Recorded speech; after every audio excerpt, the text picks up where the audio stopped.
G'day everyone. Well, I'm trying something new. As you may have already noticed on my channel, I've been talking mostly about flying. We do a lot of video and photography when we go flying, and we produce videos for YouTube, as I am now. My name is Stuart, and on the flying channel I'm known as Cronebox. I fly a microlight in Hervey Bay, Maryborough, Queensland areas, and Fraser Island is one of our favourite destinations.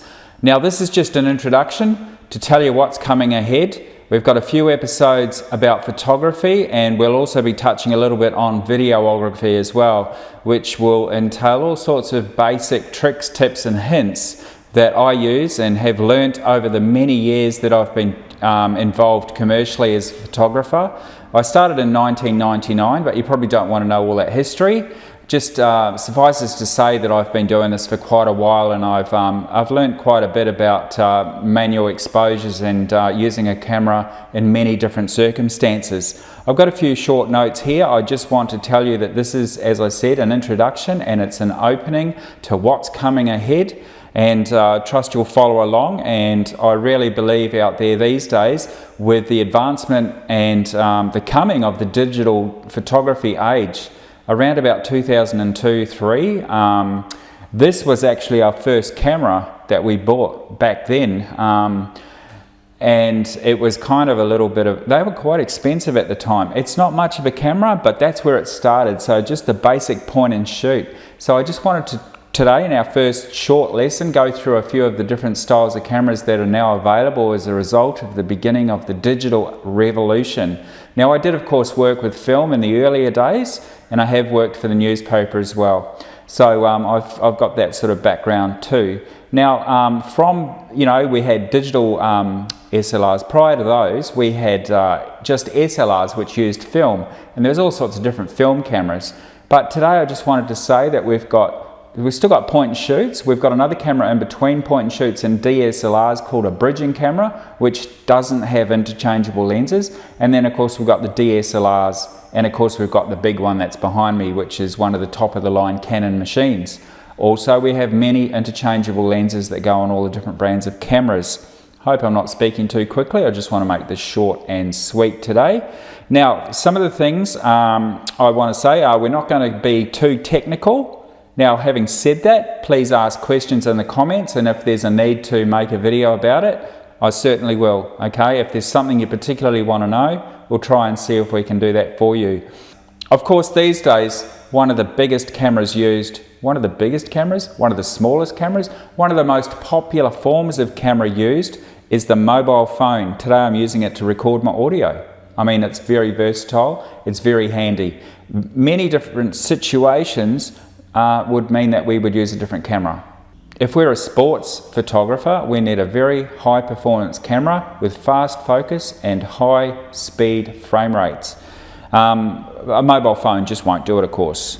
Also, we've got 360 cameras these days, so virtual reality is really coming of age, but it's going a different direction. I've just bought another 360 camera. I've got two now. I've just bought the Insta360 ONE X, which I've got some special stuff coming out soon on the channel. As we would know, there's two more things I want to say.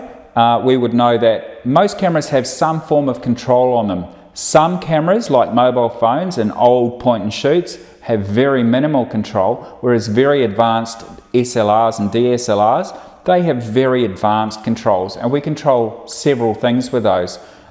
We can control the shutter speed, which affects how motion blurs in an image. We can change the depth of field, which is how blurry is the background. In and out, see that? And we can also control, of course, our exposure. And those are the three things that really determine how a picture looks. Of course, there's other things like composition as well, and all of those things we'll be touching on. In our next episode, we'll be looking at the basic control of exposure and how each one of those three different items I mentioned, ISO, shutter speed and aperture, how do they actually affect exposure? There's two other things as well I'll touch on that affect exposure.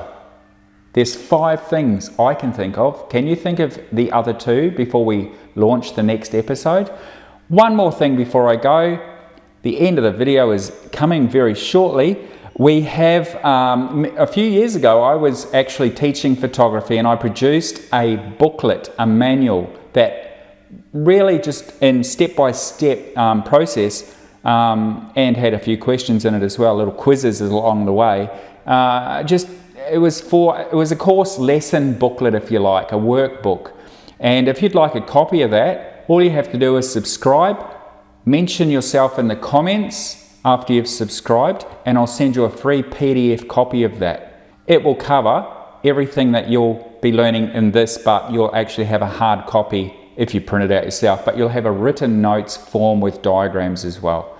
Anyway, thanks for watching. Remember to subscribe and remember to comment below and send me a message in the comments, or if you want to contact me via my Facebook page, okay, hashtag Cranbox Flying Adventures, and let me know who you are and I'll send you via Messenger or something like that, or if you want to put a private message, whatever you need to do.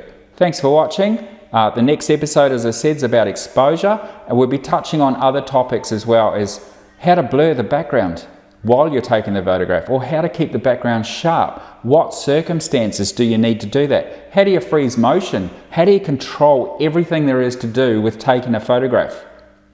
Do you know how to do that? Well, after you've done these, I don't know, there's a few lessons, 10 to 15 lessons. There might be more as we expand along the way, but you'll be able to do all these things. I've already said goodbye. Anyway, I'll say it now. And there's one other thing I think a lot of people are interested in though, night photography. What do you do? How do you do it? See you soon. I'll leave it there. Bye for now.